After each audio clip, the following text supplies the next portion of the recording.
민주노총이 서울 동대문 인근에서 대규모 집회를 열었습니다. 집회 불허 통보에도 동대문 일대로 2만여 명이 기습 직결했습니다. 경찰이 차벽을 설치하고 지하철 열차를 무정차 통과시키면서 시민들은 불편을 겪었습니다. 코로나 위중증 환자가 또 최다를 기록했고 사망자는 하루 새 32명 늘어 10개월 만에 가장 많았습니다. 높은 백신 접종률에도 위중증 환자가 늘어나는 이유를 분석했습니다. 이틀째 부산에서 민생 탐방을 이어간 민주당 이재명 후보가 공정성 회복을 강조했습니다. 국민의힘 윤석열 후보는 김종인 전 위원장을 총괄 선대위원장으로 하는 선대위 인선 준비에 집중했습니다. 요소수 대란 속에 요소 비료도 품귀 현상이 나타나면서 비료를 구하지 못한 농민들의 불안이 커지고 있습니다.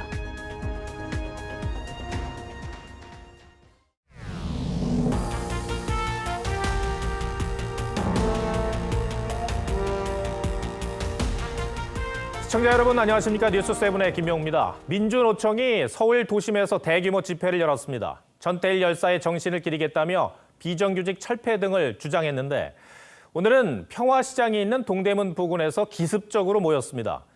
정부는 처음부터 불법 집회로 규정하고 허가하지 않았지만 이번에도 민주노총은 집회를 강행했습니다. 민주노총의 투쟁 방식에 대해 강경하기만 하고 법을 무시한다는 비판이 제기되고 있지만 여전히 아랑곳하지 않는 듯 보입니다. 먼저 안윤경 기자가 보도합니다. 머리에 띠를 두른 사람들이 도로에 빼곡히 앉아 구호를 외칩니다.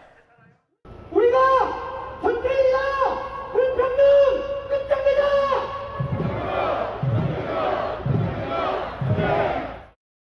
오후 2시부터 민주노총이 서울 동대문 일대에서 전국 노동자 대회를 열었습니다. 주최 측 추산 2만 명이 모여 양극화 해소와 정부의 비정규직 문제 해결 등을 촉구했습니다. 정부는 이번 집회가 방역 지침 등을 위반했다며 원천 봉쇄하겠다고 밝혀왔습니다. 이들은 원래 이곳 세종대로에서 농성 예정이었으나 아침부터 이렇게 경찰이 차벽을 설치하고 검문소를 세워 진입을 막자 낮 1시에 급히 집결 장소를 변경했습니다. 차벽과 경찰로 막는다고 해서 노동자들의 목소리를 막을 수는 없습니다. 민노총 측이 갑자기 집회 장소를 변경하자 경찰도 경력을 급히 이동 배치해 만약의 사태에 대비했습니다. 모든 참가자들께서는 지금 즉시 예산해 주시기 바랍니다. 집회는 별다른 충돌 없이 약 2시간 30분 만에 마무리됐습니다. 경찰은 불법 행위에 대해서는 엄정 수사, 처벌할 방침이라며 전담 수사팀 편성을 검토하고 있다고 밝혔습니다. TV조선 안윤경입니다. 오늘 광화문에 나오신 시민들 중에는 경찰이 워낙 많아서 잘못한 것도 없는데 괜히 위축이 되더라는 분들도 있었습니다. 집회 예정 지역 주변은 지하철이 정차하지 않았고 집회 참가자들이 도로를 점거해 곳곳에서 교통 정체가 빚어졌습니다. 방역 지침에 따라 499명씩 무리지어 70m 간격을 두겠다고 예고했지만 잘 지켜지지 않았습니다. 이번에도 불편은 시민들의 몫이었습니다. 추민식 기자입니다. 동대문 일대의 도로가 명절 연휴 고속도로처럼 꽉 막혔습니다. 평소 10분 거리는 2시간이 넘게 걸렸고 이게 뭐예요? 지금 2시간 동안 기다리는데 이거 아무리 이거 하는 것도 좋지만 이거 아니라고 해요. 버스를 기다리다 지쳐 걸어가는 시민들도 보입니다. 지금 집 버스 못 가고 걸어가고 있어요. 집회 참석자들이 도로를 점거하면서 동대문 일대엔 도로마다 극심한 교통체증이 빚어졌습니다. 민노총이 원래 집회를 신고한 광화문 일대도 혼잡하긴 마찬가지. 광화문 일대엔 어젯밤부터 차벽이 설치됐고 집회 예정 시간을 전후해 지하철은 주변 7개 역을 무정차 운행해 시민들이 불편을 겪었습니다. 갑작스런 집회로 인근 상인들은 하루 영업을 못하게 됐다며 울상을 지었습니다. 집회 때문에 모이면 장사가 얼마나 알 것이요. 페스만. 대규모 집회에 코로나 확산을 우려하는 목소리도 나왔습니다. 지금 신경 없는데 이런 걸 지금 하냐고. 민노총은 방역 지침에 따라 499명씩 모여 70m 거리를 두고 집회를 하겠다고 예고했지만 잘 지켜지지 않았습니다. TV조선 최민식입니다. 단계적 일상 회복의 핵심 지표 중에 하나인 위중증 환자 수가 심상치 않습니다. 나흘 연속 최다를 기록하며 485명까지 늘었습니다. 사망자는 10개월 연 만에 가장 많았습니다. 이러다 어렵게 시작한 일상 회복에 다시 제동이 걸리는 건 아닌지 우려가 커지고 있습니다. 정은혜 기자가 보도합니다. 서울 강동구의 중앙보훈병원. 지난 11일 첫 확진자가 나온 뒤 환자와 간병인 등이 잇따라 감염돼 누적 58명이 됐습니다. 대부분 고령 환자가 많고요. 계속 늘고 있어요. 지금 문제가 되는 병동은 폐쇄됐어요. 주변으로 지금 확대될 수도 있어서 좀. 실내 체육시설과 어린이집 등 일상 곳곳에서 집단 감염이 터지며 코로나19 신규 환자는 나흘 연속 2,000명대를 기록했습니다. 위중증 환자는 485명으로 또다시 최다를 기록했고 사망자는 하루 새 32명 늘어 10개월 만에 가장 많았습니다. 중환자 병상도 빠르게 차올라 서울과 인천은 비상계획 발동 수준인 75%에 육박했습니다. 정부는 병상 추가 확보에 나서는 등 의료 강화 대책을 내놓았지만 지금 같은 상황이 계속되면 긴급 멈춤을 할 수도 있습니다. 위험한 경우에는 일상 회복의 과정을 중단하고 1단계를 지속하거나 아니면 조치를 강화할 수 있을 것 같습니다. 일상 회복을 멈출지 여부를 결정짓는 기준은 오는 16일 발표됩니다. TV조선 정은혜입니다. 국내 접종 완료율이 78%에 달하면서 국민 4천만 명이 접종을 마쳤습니다. 그런데도 신규 확진자는 증가하고 있고 위중증 환자는 연일 최다를 기록하고 있습니다. 왜 그런지 박산중 기자가 설명하겠습니다. 서울 은평구의 이 요양병원에선 지금까지 75명이 감염됐는데 대다수가 돌파 감염인 것으로 추정하고 있습니다. 요양병원과 요양시설 집단 감염 사례도 계속 늘어나 2달 만에 5배 수준으로 뛰어올랐습니다. 이 시설은 60세 이상 고령층의 와병 환자들이 많아 면역력이 떨어지는 데다 접종 후 경과 시간도 5개월이 지나 돌파 감염에 취약합니다. 실제로 최근 일주일간 60대 이상 위중증 환자는 79%에 달했습니다. 돌파 감염이 된 요양시설의 고령자 기저질환자들은 백신 접종을 완료했더라도 중증자로 가는 비율이 매우 높습니다. 위중증 환자 중 접종 완료자의 비율도 꾸준히 늘어 38%까지 올랐는데 대다수는 60대 이상이었습니다. 문제는 다음 주부터 일상회복 여파가 위중증 환자에 반영될 거란 점입니다. 위중증 환자가 이번 달 중에 600~700명 선까지 간다면은 위험한 수준이라고 볼 수가 있겠죠. 정부는 지난 5일과 12일 두 차례에 걸쳐 수도권에 병상 확보 행정명령을 내렸지만 병상 설치까지 최소 한 달이 걸릴 것으로 보여 위중증화 속도를 따라잡지 못할 우려가 커지고 있습니다. TV조선 박상준입니다. 더불어민주당 이재명 후보가 이틀째 민생 행보로 부산에서 청년과 예비 부부들을 만났습니다. 이 후보는 지지자들을 향해 언론 환경이 매우 나빠서 잘못한 것이 없어도 소문으로 도배된다고 불만을 토로했습니다. 민주당은 김혜경 씨의 낙상 사고에 대해 조직적 루머가 살포되고 있다며 배후설을 제기했습니다. 고이동 기자가 전해드리겠습니다. 부산 유엔 기념공원에 참배한 이재명 후보는 9일 만에 기자들과 별도 브리핑 시간을 가졌습니다. 이념보다 중요한 것은 생명이고 더 중요한 것은 우리 모두의 안전과 평화다. 민생 탐방 버스에선 부산 청년들을 만나고 거제도에서 예비 부부들의 목소리를 듣습니다. 어젯밤 부산국제영화제 광장에서 지지자들에 둘러싸이자 이 후보는 즉석 연설을 통해 언론 환경이 매우 나쁘다고 불만을 토로하기도 했습니다. 그러면서 잘못한 것이 없어도 소문으로 도배된다며 지지층의 댓글과 SNS로 온라인 선거운동에 나서달라고 당부하기도 했습니다. 우리가 언론사가 돼야 됩니다. 저들의 잘못을 우리의 카톡으로 댓글로 커뮤니티에서 열심히 써서 민주당은 김혜경 씨의 낙상을 두고 루머가 조직적으로 살포되고 있다며 배후설을 주장했습니다. 정치 공작의 배후에 누구의 사주가 있었고 어떤 세력이 결탁했는지. 한편 이 후보는 유시민 전 노무현 재단 이사장이 진행하는 유튜브에 출연해 IMF 시절 3억 6,600만 원에 산 집이 지금은 20억 가까이 된다며 가책을 느낀다고 했습니다. TV조선 고이동입니다. 국민의힘 윤석열 후보는 오늘 외부 일정 없이 선대위 인선 구상에 집중했습니다. 당 안팎의 예산대로 이 김종인 전 비대위원장이 원톱 역할을 맡게 될 가능성이 높다는 얘기가 나옵니다. 이와 함께 기존 캠프 소속 중진들의 역할 정리가 숙제라는 관측도 있습니다. 이광희 기자입니다. 국민의힘이 20일 출범을 목표로 하고 있는 선대위는 김종인 전 비대위원장 원톱 체제로 굳어지는 분위기입니다. 중도, 청년 확장 전략을 펼치기 위한 최적임자라는 겁니다. 김종인 위원장이 가장 적임자라는 생각에 있어서는 저는 후보도 저와 다르지 않다고 봅니다. 윤석열 후보는 김 전 위원장을 총괄 선대위원장으로 하고 그 아래 4명의 공동선대본부장을 두는 구상을 하고 있는 것으로 알려졌습니다. 문제는 기존 캠프 내 중진들의 역할 정리입니다. 김 전 위원장은 비대위원장 시절 주호영, 장제원 의원과 불편한 관계였고 최근엔 윤 후보 주변 인사를 향해 파리떼, 자리 사냥꾼이라고 비판하기도 했습니다. 과거 정치인들에게 둘러싸여가지고서 있을 것 같으면은 우리를 할 수밖에 없는 거죠. 사람에 너무나 집착하다 볼 것 같으면 성공을 못해요. 윤 후보가 김 전 위원장의 구상에 얼마나 힘을 실어줄지 관심이 쏠리는 가운데 윤 후보 측은 모든 결정은 후보가 하는 것이라고 강조했습니다. 경선에서 경쟁했던 홍준표, 유승민, 원희룡 후보와 아직 소통하지 못한 가운데 선대위 출범 일정이 늦춰질 가능성도 거론되고 있습니다. TV조선 이광입니다.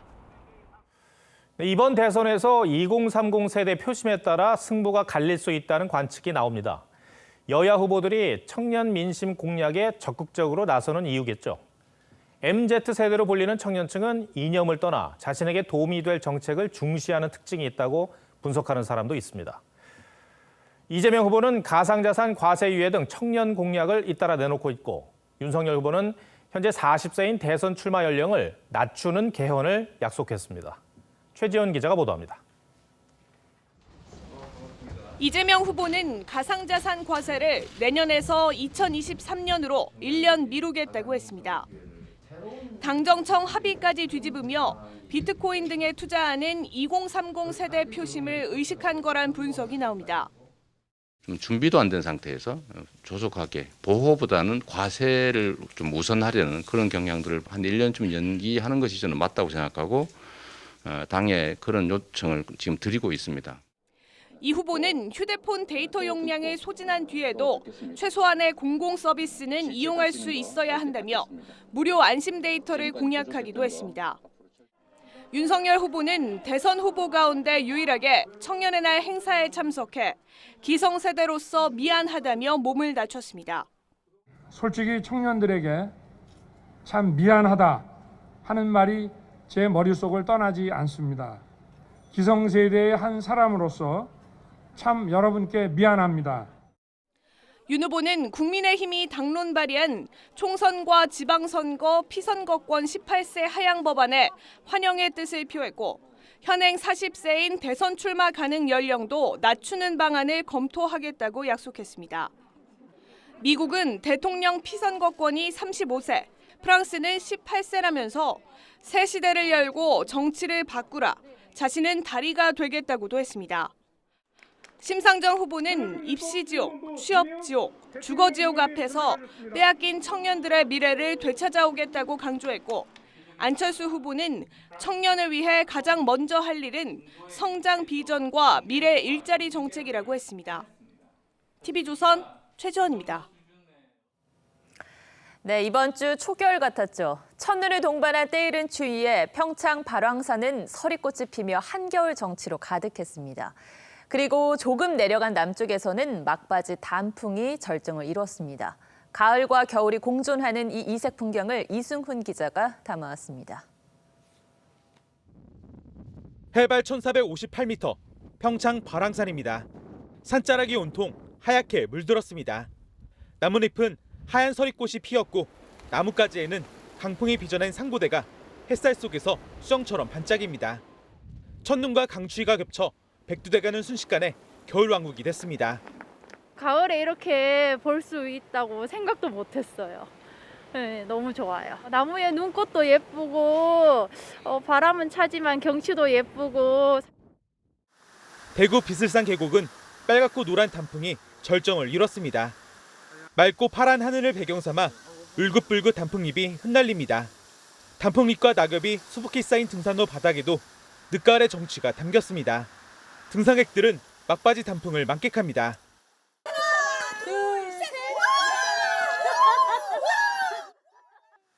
너무 색깔들이 진짜 형용색색의 아름다운 색깔들로 물들여져 있거든요. 계속 감탄하면서 노래 부르면서 막 흥이 절로 나는 것 같아요. 가을의 끝자락에 때이른 추위가 찾아오면서 시민들은 오늘 하루 가을과 겨울이 공존하는 색다른 정취 속에서 주말 나들이를 즐겼습니다. TV조선 이승훈입니다. 중국에서 출발한 요소 2,800톤이 오늘 국내에 도착했습니다. 다만 산업용 요소라 차량에도 사용할 수 있을지는 아직 알 수가 없습니다. 또 정부는 베트남과 사우디 등에서도 요소를 확보하고 있다고 했는데 확보 중인 것이지 확정된 게 아니라서 차량용 요소수 부족 사태에 여전히 마음을 놓을 수는 없는 상황입니다. 박상현 기자입니다. 광양항으로 들어오는 대형 선박. 지난 10일 중국에서 출항한 산업용 요소 2,890톤이 실려 있습니다. 요소수 대란 이후 처음으로 중국산 요소가 국내로 들어온 겁니다. 공업용으로 들어왔습니다. 그러다 보니까 내일부터 포장 작업을 해서 월요일부터 산업 전반에다가 공급할 예정입니다. 오늘 국내로 들여온 중국산 요소는 산업용이어서 차량용 요소수로 당장 만들 수는 없습니다. 지난 11일 전국 주요 항만에 풀린 20만 리터의 군 비축 요소수도 이틀 만에 동이 났습니다. 답답하죠. 지금 심정이야 당장 일을 할 수 없는 입장이니까 지금은 한숨만 돌린 셈이죠. 정부는 오늘부터 전국 100개 거점주 요소에 화물차 6만 대분 180만 리터의 요소수를 공급하기로 했습니다. 대상은 화물차, 승용차 운전자들의 요소수 부족 문제는 진행형입니다. 정부가 베트남, 사우디아라비아 등 제3국을 통해 확보 중이라는 세 달치 요소수도 언제 국내에 들어올지 미지수입니다. 요소수 대란이 일어나고 있고 또 다른 물질에 대한 수급 불균형 문제가 발생할 수 있을 것 같습니다. 땜질식 처방이 아닌 근본적 공급 문제를 해결해야 한다는 지적이 일고 있습니다. TV조선 박상현입니다. 요소수 대란 속에 요소 비료마저 품귀 현상이 빚어지고 있습니다. 요소 비료는 농작물이 잘 자라는 데 꼭 필요한데요. 비료 창고는 텅텅 비었고 딸기와 미나리 출하를 앞둔 농민들은 요소 비료를 구하지 못해 농사를 망칠까 봐 발을 구르고 있습니다. 결국 이 요소 대란에서 벗어나려면 공급망 문제를 해결해야 하는데 먼저 김다루 기자의 보도 보시고 이어지는 취재우뚝에서 우리에게 어떤 리스트가 남아있는지 이상배 기자와 짚어봤습니다. 비닐하우스 안에 딸기가 빨갛게 익어갑니다. 이달 말 출하를 앞두고 요소 비료가 필수인데 농민들은 비료를 구할 수 없다고 호소합니다. 없어서 못 샀습니다. 요소가 없으면 농사가 안 됩니다. 요소 비료를 공급하는 농협을 가봤더니 평소 3m 높이로 쌓였던 비료 적재장이 텅 비었습니다. 비료 적재장에는 이렇게 포대가 찢어진 요소 비료 하나만 덩그러니 남아 있습니다. 비료를 사려고 매일 농협을 찾아가도 소용이 없습니다. 없어요. 몇 번 와도 없어요. 출하를 한 달 앞둔 미나리는 성장을 멈추고 말았습니다. 집이가 비료가 하나도 없어요. 지금 소원해가 말로는 할 수가 없지. 키가 안 자라보기 때문에. 요소수 대란이 불거지면서 지난 1일부터 9일까지 충남에서만 요소비료 3,500톤이 팔려나갔습니다. 지난해 같은 기간보다 7배 늘어난 수치입니다. 당장 내년 봄 농번기가 문제입니다. 농지역으로 수혜를 해서 그쪽으로부터 물량 확보를 하고 있는데 2월 달까지는 되는데 그 이후에 물량들을 지금 찾지를 못해갖고 요소수 대란이 비료 품귀 현상으로 이어지면서 농업 현장의 혼란과 불안감도 커져만 가고 있습니다. TV조선 김다로입니다.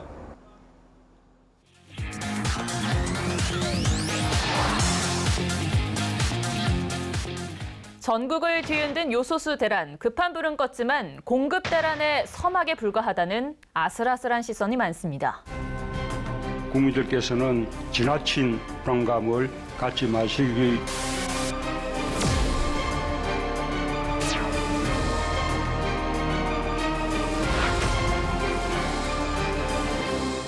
네, 이상배 기자. 정부가 이제 수급에는 차질이 없을 것이다라고 이야기를 하는데 안심하기가 쉽지 않아요. 네, 사실 안심하기 쉽지 않은 상황인 건 현장의 모습들만 봐도 알 수 있는 요소들인데요. 일단 우리나라의 수입품 품목부터 좀 살펴볼 필요가 있는데요. 특정 국가 비율이 80% 이상에 속하는 품목만 3,941개, 그중 중국 비율이 1,850개, 2개 중 하나꼴인데요. 중국 의존도가 높다고 볼 수 있습니다. 요소수의 파장은 지금 전 산업에 미쳤단 말이에요. 그러면 이런 상황이 또 올 수도 있다, 이런 얘기인가요? 자동차 차체를 생산하는 마그네슘 인got 같은 경우 99.9%를 중국으로부터 전량 수입하고 있습니다. 문제는 석탄 가격 급등으로 조업이 줄어들면서 생산량이 절반가량 떨어진 것이 요소랑 굉장히 비슷하네요. 예, 바로 그런 상황입니다. 가격이 이미 치솟았습니다. 반도체의 원료로 사용하는 규소는 98.6%, 산화 텅스텐도 94.7%나 됩니다. 이상배 기자가 앞서 얘기했던 부분에서 가장 걱정이 됐던 부분이 규소가 만약에 중국이 주지 않는다라고 하면 우리 반도체 생산 라인도 멈추게 되는 그런 상황인 건가요? 이 중국이 이번처럼 별다른 공식적 이유도 없이 수출을 미루거나 막으면 얼마든지 가격 혼란이나 공급 대란이 나올 수 있는 건데요. 중국과 러시아 등이 전략 물자화를 통해서 이 고철들을 집중적으로 매입하고 있는 상황인데요. 이런 상황 때문에 고철값도 지금 폭등하고 있는 상황입니다. 한국 경제의 취약성을 보여주는 현실이기도 합니다. 수치를 보니까 요소 수입 비용이 우리 국내 총 수입액의 0.03%에 불과해요. 이렇게 비중이 적다 보니 정부 입장에서는 미리 예측하기는 좀 힘들었다, 이렇게 항변을 하고 있거든요. 하지만 이 산업부가 국회에 제출한 서류를 보면 얘기가 좀 달라지는데요. 아, 그래요? 네, 공업용 요소 수입 단가가 지난 9월 481달러까지 급등했습니다. 1년 만에 70% 이상 오른 셈인데요. 이상징으로 볼 수 있는 명확한 시그널이 있었지만 사실상 별다른 대응이 없었습니다. 정보의 중요성은 결국 속도에서 나오는 겁니다. 지난달 중국 해관총서, 우리로 치면 관세청이라고 볼 수 있습니다. 11일 공지를 통해서 수출 검역을 예고한 바 있었습니다. 그럼 우리 공간의 보고 과연 언제 올라왔을까요? 바로 해야 되지 않을까요? 공관은 21일에야 관련 사항이 우려가 된다는 보고를 올렸습니다. 고시 결정을 공지한 이후에는 10일 만의 조치인데요. 오죽하면 일부 커뮤니티는 알고 있었는데 정부만 몰랐다는 굴욕적인 이야기까지 나오고 있습니다. 시그널을 놓쳤으면 수염료라도 좀 적게 들었어야 하는데 신속 대응도 너무 늦었어요. 중국의 한 언론이 한 비판을 보면 但正因为韩国政府的麻木核危机管理能力不足，才导致事态如此严重。 그러면서 한국은 자급자족 경제 구조를 갖추지 못한 점을 좀 지적을 했는데 좀 뼈 아팠습니다. 사실 이 글로벌 밸류체인은 복잡하고 또 촘촘하게 얽혀 있다고 볼 수 있습니다. 네. 특히 우리나라처럼 자원이 부족한 국가가 자립할 수 없는 것이 명확한 현실이고 그래서 불가항력적인 부분도 있는 게 사실입니다. 외교력이 절실한 상황이고 이미 세계는 공급망 주도권을 지기 위한 싸움이 시작됐다고 봐야 하는 상황입니다. 이걸 통해서 저희들이 막 비싼 수업료 냈다 생각하겠습니다. 자, 그럼 요소수 사태를 한 줄톡으로 정리해 보겠습니다. 네, 중국의 덫이라고 하고 싶습니다. 중국의 수입 의존도가 높은 우리나라의 산업 구조의 특성상 이러한 덫들이 무수하게 산적해 있는 것이 현실입니다. 예. 하지만 예방할 수 있는 방법들을 구축해 놓는다면 덫이라 할지라도 이런 위험한 요소들을 잘 피해갈 수 있는 상황이 되지 않을까 하는 마음입니다. 네. 경기도의 한 중학교 화장실에서 남학생이 둔기 난동을 부려 출동한 경찰관 2명이 다쳤습니다. 학생과 교직원 등 120명은 모두 대피해서 다행히 추가 피해는 없었습니다. 이미지 기자입니다. 수원의 한 중학교입니다. 어제 낮 1시 20분쯤 이 학교 4층 화장실에서 2학년 남학생 A군이 둔기를 휘두르며 세면대를 부수는 등 난동을 부렸습니다.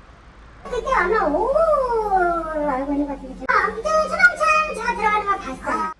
학생 등 120여 명이 긴급 대피했고 A군을 체포하는 과정에서 경찰관 2명이 가볍게 다쳤습니다.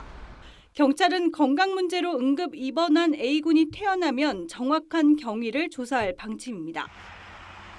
천장이 무너진 공장 안에서 시뻘건 불길이 타오릅니다. 오늘 새벽 6시 20분쯤 경주의 한 자동차 부품 공장에서 불이 났습니다. 샌드위치 패널 외벽을 타고 불길이 순식간에 번지면서 10km 넘게 떨어진 포항에서도 검은 연기가 보일 정도였습니다. 공장에 있던 직원 6명은 무사히 대피했습니다. 멀리서 보였습니다. 포항에서 주택을 하는 직원들도 있는데 포항에서 경주 근처 오니까도 보이더라 하더라고. 오늘 낮 12시쯤에는 전북 전주의 한 공장에서도 불이 났습니다. 경찰과 소방당국은 용접 작업을 하다 불이 난 것으로 보고 정확한 경위를 조사하고 있습니다. TV조선 이미지입니다. 도로에서 과속을 하다가 단속 카메라가 있는 부근에서 급하게 속도를 줄여 단속을 피하는 꼼수. 이제는 안 통합니다. 경찰이 일반 차량처럼 보이는 암행순찰차에 카메라를 설치해서 도로 어디서든 과속 차량을 잡아낼 거라고 합니다. 윤재민 기자입니다. 고속도로 순찰대원이 출동 준비를 합니다. 겉모습이 순찰차처럼 보이지 않는 이 차량은 고속도로에서 교통법규 위반 차량을 단속하는 암행 순찰차입니다. 일반 승용차처럼 보이지만 이 암행 순찰차엔 단속 카메라가 설치돼 있습니다. 고속도로를 달리는 동안 카메라에 과속 차량이 포착되자 화면에 빨간색 표시와 함께 주행 속도가 나타납니다. 시속 121km. 차량 번호까지 자동 인식돼 바로 과속 과태료 부과 차량으로 저장됩니다. 작동을 해서 찍으면은 그 위반 차량이 저장이 되고 이게 이제 원청 데이터베이스 쪽으로 송출이 되는 거죠. 경찰은 한 달 동안 전국 고속도로에서 암행 순찰차 17대를 시범 운행한 뒤 다음 달부터 단속을 시작합니다. 일단 3개월 계도 기간 동안은 경고만 한 뒤 이후 과태료를 부과할 방침입니다. 과속사고 발생 시 한 4건에서 1건 정도는 사망에 이를 정도로 매우 위험한 수준입니다. 고정식 과속 단속 장비인 경우에는 한계가 좀 있어서 경찰은 일반 순찰차에도 단속 카메라를 설치하는 방안을 검토하고 있습니다. TV조선 윤재민입니다. 복제와 위조가 안 되는 대체 불가능 토큰, NFT가 디지털 자산 시장에서뿐 아니라 주식 시장에서도 존재감을 키우고 있습니다. 최근 국내 증시가 힘을 못 쓰고 있는 하락장인데도 NFT를 내건 종목들은 폭등하고 있습니다. 성장성에 기대가 크지만 과열이라는 우려의 목소리도 함께 나옵니다. 오늘의 포커스는 김지아 기자가 NFT를 달고 고공행진하는 주가에 맞췄습니다. 지난 11일 온라인 게임 리니지로 유명한 대형 게임 회사 NC소프트는 하루에만 주가가 29.92% 급등했습니다. 실적 발표 컨퍼런스 콜에서 내년에 NFT가 적용된 게임을 출시하겠다고 발표한 게 주가에 영향을 끼친 건데 국내 증권사들은 NC소프트 목표 주가를 최고 50에서 60% 대폭 상향 조정했습니다. 전기차, 제약바이오 말고 다른 거를 찾다 보니 나오는데 메타버스라든가 아니면 NFT라든가 이런 것들이 되는 것 같습니다. 트렌디한 성장적으로 자리매김을 해 있는 상황이에요. NFT, 대체 불가능한 토큰, 희소성을 갖는 디지털 자산을 대표하는 토큰을 말합니다. 위변조와 복제가 불가능합니다. 블록체인 기술을 기반으로 하고 예술품, 부동산, 디지털 콘텐츠 등의 고유의 값을 매긴 세상에 단 하나뿐인 디지털 자산입니다. 이세돌이 알파고를 무너뜨린 대국 기보 NFT는 1억 7천만 원. NFT 디지털 미술품은 무려 785억 원에 낙찰됐습니다.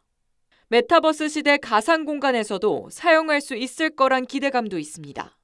이 때문에 BTS가 소속된 빅히트 뮤직의 모회사 하이브와 카카오 블록체인 기술 계열사 그라운드 X 등 유명 기업들도 잇따라 NFT 사업에 뛰어들고 있습니다. 이렇다 보니 주식시장에서도 NFT 열기는 뜨겁습니다. 자체 NFT 토큰 개발에 나선 업체의 주가는 이달 들어서만 70% 넘게 뛰었고 NFT 플랫폼을 출시한 핀테크 업체도 이달 주가가 40% 넘게 올랐습니다. 다양한 업종에서 NFT 연계 사업을 벌이면서 투자자들의 자금을 끌어가고 있지만 NFT의 복제나 재가공 위험이 여전히 존재하는 데다 저작권과 소유권은 아직 법적으로 인정받지 못하고 있습니다. 실질적으로 기업의 실적 개선 내지는 수익성 개선으로 연결되는 데는 오랜 기간이 걸릴 가능성이 높고요. 불확실성도 여전히 높다고 볼 수 있습니다. 특히 NFT 기술은 개발 초기 단계에 있어 불확실성이 큰 만큼 과열 거품이 꺼질 경우 주가가 급락할 수 있다는 우려도 제기됩니다. 또 일부 종목들은 급등락을 반복하고 있어 투자에 신중해야 한다는 경고음이 커지고 있습니다. 뉴스7 포커스입니다.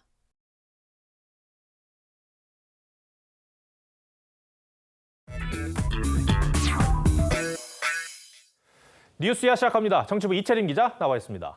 첫 번째 물음표 볼까요? 네, 첫 번째 물음표 특검 공감의 본심은입니다.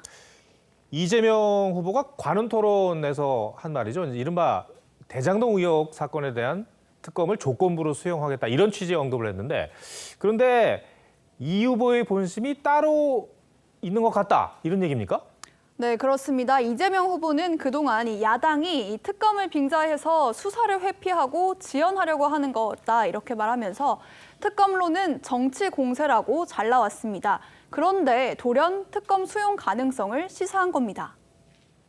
이 특검을 주장하는 것은 시간 끌어서 정치 공세하겠다는 것이고요. 일단 국가기관들의 수사나 이 내용 결과 곧 나올 테니까 그 결과를 보고 미진하다, 부족하다, 더 해야 된다라고 하면 특검을 해야 되고. 자, 일단은 특검에 대한 공감 의사를 밝혔는데 근데 좀 자세히 들어보면은 여지가 참 많은 것 같아요. 맞습니다. 방금 보신 것처럼 일단은 검찰 수사를 먼저 지켜보자 이런 조건부입니다. 이 때문에 여야 협상도 진전이 없는데요. 협상에 응하겠다던 민주당 윤호중 원내대표는 협상을 피한다는 비판을 받자 김기현 원내대표가 충청도에 갔다 협상을 누가 피하는 것이냐 이렇게 책임을 돌리기도 했습니다. 하지만 김 원내대표 측은 충청도에 충자 근처도 안 갔다 내내 국회에 있었다며 윤 원내대표의 말이 거짓이라고 했습니다. 민주당이 확인을 해보니까요. 실무선에서 윤 원내대표에게 보고가 잘못 올라간 것 같다. 이런 설명을 했습니다. 그런데 진짜 특검을 수용할 의사가 없었다면 이재명 후보가 굳이 왜 그런 발언을 했을까요? 네, 이 후보는 지난달에 국감에도 직접 나서면서 좀 정면 돌파에 나섰었는데요. 네. 그런데도 특검 요구 여론은 2달째 잦아들 기미를 보이지 않고 있습니다. 야당은 여론이 이렇게 들끓는데 계속해서 이 후보가 특검을 반대한다는 뜻을 밝히기도 부담스러웠을 거다. 그래서 조건부 수용 의사를 밝혀서 야당 공세의 김을 빼자 이런 속내가 있었을 것으로 보고 있습니다. 네. 특검을 거부하는 자가 범인이라는 국민의 확신에 따라 선거를 질 것이고 조건부 수용이라는 애매한 입장을 통해서 시간 벌기에 나선 것으로 보입니다. 일단 수용 의사를 밝혔기 때문에 그 검찰 조사 결과가 나올 때까지 특검을 받으라는 공세를 피할 명분은 만들었다. 야당은 그렇게 생각을 하는 것 같아요. 네. 그런데 왜 이 특검을 해야 된다는 여론은 이렇게 높게 나오는 걸까요? 네, 아무래도 국민들이 검찰 수사에 대한 불신이 좀 크다는 점이 한몫하고 있는 것으로 보입니다. 최근엔 김호수 검찰총장과 전담 수사팀장인 김태훈 4차장이 휴가를 내면서 수사 의지까지 의심받고 있는 그런 상황입니다. 검찰이 수사 의지가 없는 것 같다는 얘기는 여야가 모두 그렇게 얘기를 하더라고요. 첫 번째 물음표 정리해 주시죠. 네, 첫 번째 물음표 특검 공감의 본심은 느낌표는 특검보다 공감으로 정리해봤습니다. 특검을 향한 국민들의 높은 여론은 소수의 민간업자가 수천억 원의 개발 이익을 챙긴 대장동 사건에 대해 상식적으로 납득할 만한 수사 결과를 보고 싶다 이런 의미일 겁니다. 정치권에선 이 같은 국민들의 요구가 해소되지 않으면 이재명 후보의 지지율이 박스권 탈출도 어렵다 이런 분석이 나오고 있습니다. 네. 두 번째 물음표는 뭡니까? 네, 두 번째 물음표 민지와 민준이는 어디로?입니다. 민지와 민준이 요즘 이제 MZ세대로 불리는 남녀를 칭하는 그런 말로 알고 있습니다. 근데 요즘에 분석이 나오는 걸 보면은 저 젊은 층이 이번 대선 승부를 가를 수도 있다. 이런 얘기들이 많이 나오더라고요. 네, 여의도에서는 젊은 층은 좀 정치에 관심이 없다 이런 통념들이 있었는데요. 실제로 지난 19대 대선 투표를 봤더니 조금 결과가 달랐습니다. 19세와 20대 초반의 투표율은 30, 40대를 앞섰는데요. 특히 20대 여성의 투표율은 80%를 육박해서 평균을 웃돌았습니다. 이 미래를 바꾸기 위해서 그러니까 자신들에게 더 나은 상황을 만들기 위해서 젊은 층이 이제 투표를 하기 시작했다 이런 분석이 가능한 것 같은데 그런데 20대가 다른 연령층에 비해서 남녀의 표심 차이가 가장 커요. 그렇습니다. 이 최근의 여론조사 결과를 좀 보면요. 20대 남성은 67%가 정권 교체를 지지한다고 한 반면에 20대 여성은 정권 교체가 37%, 그리고 정권 재창출이 30%, 모르겠다가 33%로 나뉘었습니다. 주자 선호도에서도 20대 남성은 42%가 윤 후보, 22%가 이 후보를 택했는데 20대 여성은 이 후보가 25%, 윤 후보가 21%, 심상정 후보가 18%로 갈렸습니다. 20대 남성에서 특히 이 후보와 윤 후보의 차이가 크네요. 네, 리얼미터 조사에서 20대 남성의 지지율이 윤 후보는 52.1%, 또 이 후보가 20.5%가 나온 결과가 있었는데요. 2배 이상의 차이가 났습니다. 이재명 후보는 최근 페미니즘을 비판하는 글을 잇따라 공유하면서 남성이란 이유로 차별받는 것도 옳지 않다고 발언한 것도 이 홍준표 의원이 얻었던 이대남 표심을 흡수하는 전략이 아니냐, 이런 분석이 나오고 있습니다. 하지만 진보 진영에서는 5년 전에는 82년생 김지영 책을 권하더니 태도가 바뀌었냐, 이 후보의 청년에 여성의 자리는 없느냐, 이런 비판도 나오고 있습니다. 이대남 잡으려다가 이대녀 잃을 수도 있겠다, 이런 고민이 있는 것 같아요. 그런데 윤석열 후보도 20대 여성의 지지율이 상대적으로 낮은 편이에요. 네, 윤 후보의 지난 발언들을 좀 보면요. 8월에는 페미니즘도 건강한 페미니즘이어야 한다, 이런 발언을 했었고, 또 성범죄 무고죄 처벌 강화 공약으로 윤 후보 역시 여성계의 비판을 받아왔습니다. 캠프 관계자는 젊은 여성들에게 소구력이 있는 인사를 선대위에 참여시키고 싶은데 마땅한 인물을 찾지 못하고 있다, 이렇게 어려움을 토로했습니다. 네, 두 번째 물음표도 정리해 주시죠. 네, 두 번째 물음표, 민지와 민준이는 어디로? 의 느낌표는 민지와 민준이도 그것이 알고 싶다로 네. 정리를 했습니다. 예. 네, 앞서 언급했던 여론조사에서요, 20대는 남녀 모두 찍을 후보를 정하지 못했다는 응답이 다른 세대보다 훨씬 높게 나타났습니다. 요즘 MZ세대들 부모 세대보다 더 가난한 첫 세대일 거란 자조의 목소리가 높은데요. 대선 주자들이 이대남, 이대녀 이렇게 갈라서 따로 표심 공략에 나설 게 아니라 더 나은 나라를 만들겠다는 희망과 비전을 보여주면 청년 표심 자연스럽게 따라오지 않을까 싶습니다. 네, 알겠습니다. 이채림 기자, 오늘 설명 잘 들었습니다.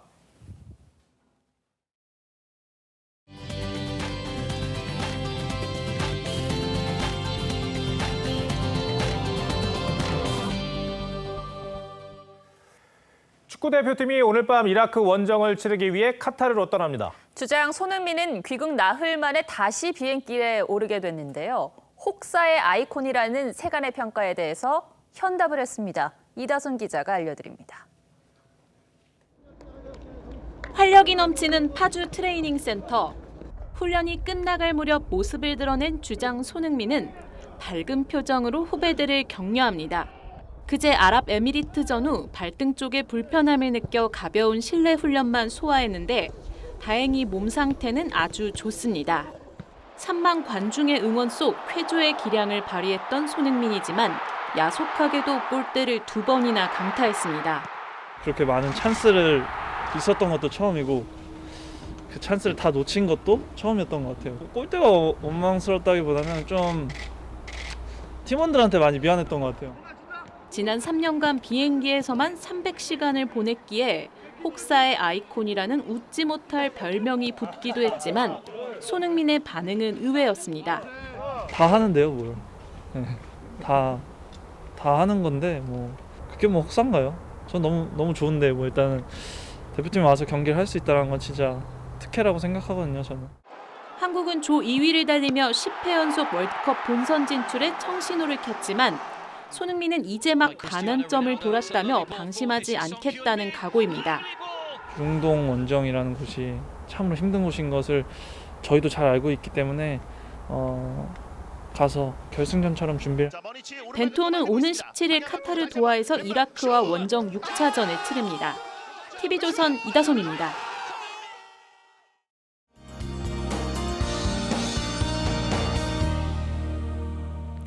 한동안 때이른 추위가 이어졌는데요. 오늘 낮부터 기온이 오르면서 평년 수준을 회복했습니다.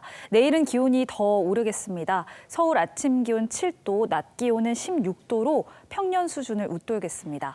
다만 내일은 새벽부터 아침 사이 수도권과 영서 중남부 지역에 약한 비가 살짝 지나겠고요. 서쪽 지역을 중심으로는 공기가 탁해지겠습니다. 호흡기 건강에 신경 쓰시는 것이 좋겠고요.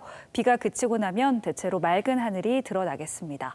한편 건조특보가 내려진 동해안과 경북 북동 산지를 중심으로는 계속해서 대기가 건조한 상태입니다. 산불 등 화재 발생하지 않도록 대비 잘 하시는 것이 좋겠습니다. 기온 보겠습니다. 내일 아침 기온 서울 7도, 청주 6도로 오늘보다 2도에서 7도가량 높겠고요. 낮 기온 서울 16도, 강릉 18도, 대구도 18도, 부산은 19도까지 기온이 오르면서 오늘보다도 포근하겠습니다. 당분간 큰 추위는 없겠고요. 다음 주 목요일 수능 날에도 한파가 없을 것으로 보입니다. 날씨였습니다. 유영민 대통령 비서실장이 요소수 부족 사태에 단기간에 대응을 잘했다고 자화자찬하며 비싼 수업료를 거론했습니다. 높은 수업료를 강제적으로 지불한 건 요소수를 찾아 긴 줄을 서고 생계까지 걱정해야 한 국민들이었습니다. 물량이 풀린다는 정부 말만 믿고 주유소에 갔다가 허탕을 친 국민에게 잘 대응했다는 자평은 또 어떻게 들릴까요?